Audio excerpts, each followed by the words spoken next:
We have the biggest amount of painting that I will have ever done in my life ahead of me. Let's get started.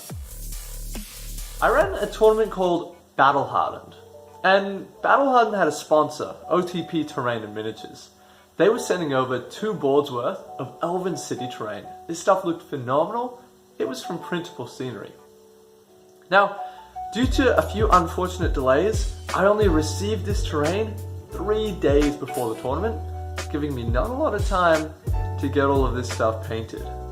Now, as you can see, there is a lot of this stuff and it looks absolutely phenomenal. Huge props to OTP for sending this over to support the Australian Lord of the Rings community, and huge props to them for the quality of these prints.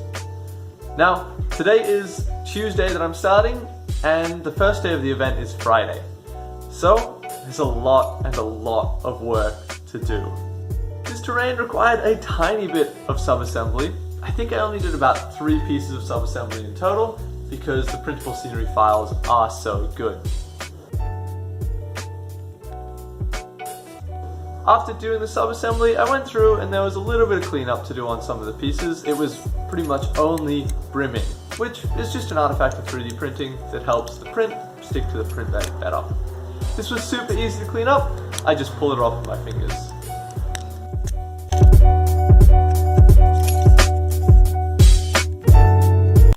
To paint this volume of terrain in this little time, there were a few things that I had to do to save time.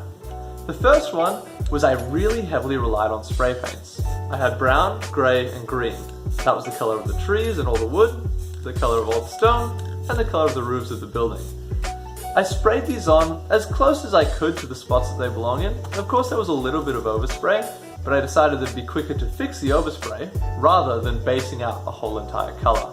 You can see I'm doing this very late at night because I had a lot of progress to be making.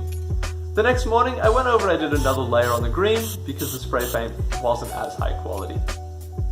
After that I brought it inside and I was ready to start painting.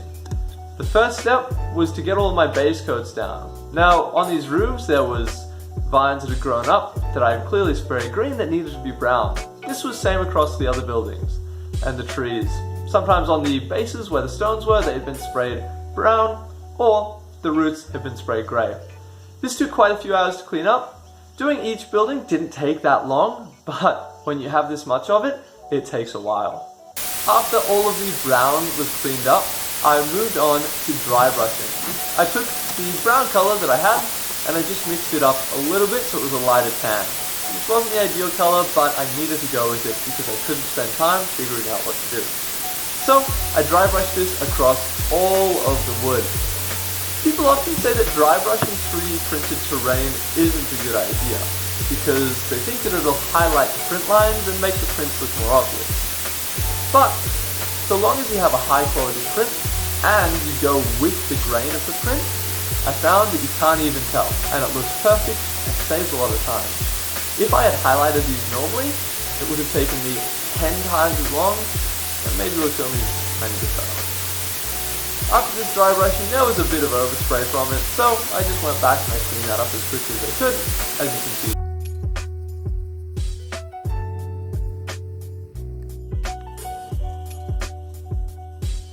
Next up, I was moving on to some of the trimming on the roofs. Now, I wanted this to look somewhat goldy, so I just mixed a mix mash of a yellow and brown and a few other colours here and there, and got some colour that I wasn't that happy with, but ultimately, a speed painting, I didn't have any time to figure it out, so I just went with it. Did this across all of the trim, and the buildings were really actually starting to come together a bit. The base coats were where they were, and they had a tiny bit of detail work done on them. So, for the time I'd put in, I was really happy, but there's a long way to go still.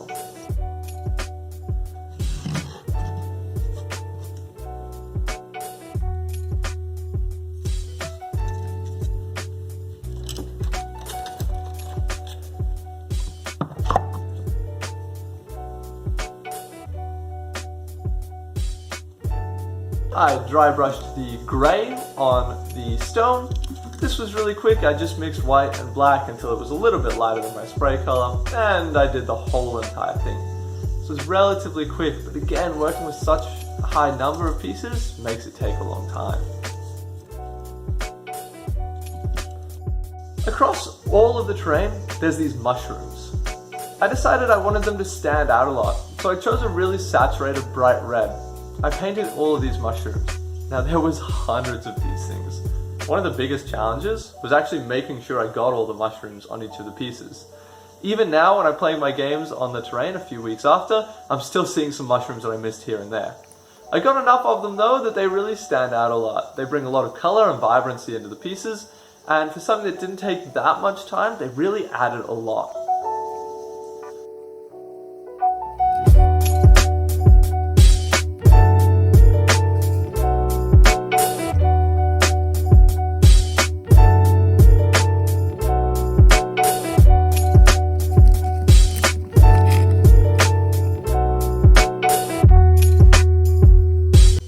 After completing the mushrooms, I moved on to these burrs.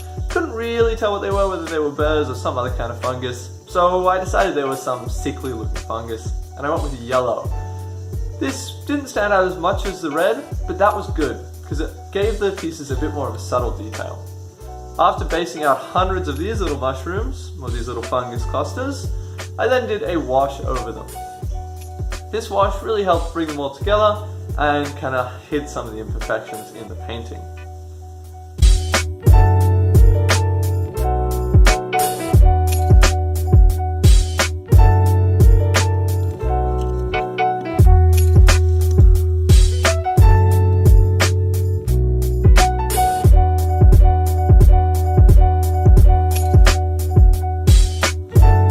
Now at this stage it was about 1 o'clock on Thursday night, and my tournament was starting on Friday, so I was really running out of time here.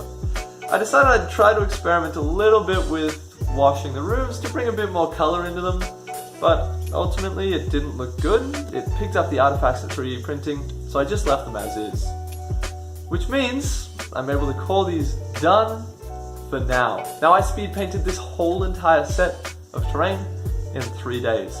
It was really intense. I had a 4 AM night, a 2 AM night, and then about a 1:30 night by the time I was finished. At the same time I was painting this, I was building a board for them to go on. Now if you want to see a video of me building the board, just check that video out. It'll be at the top right. There'll also be a link down.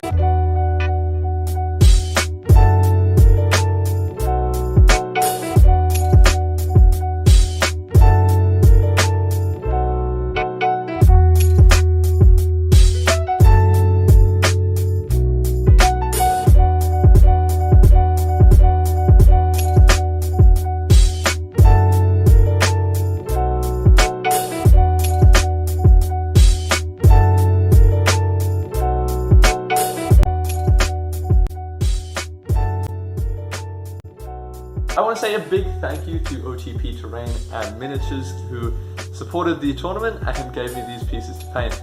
Now our deal was that I'll be sending back half of them, so in the future you'll see a video where I go back through these and I improve the paint job a little bit as a thank you to OTP before I send them back. That's all for today. Please like and subscribe. Check out the video of how I made the boards.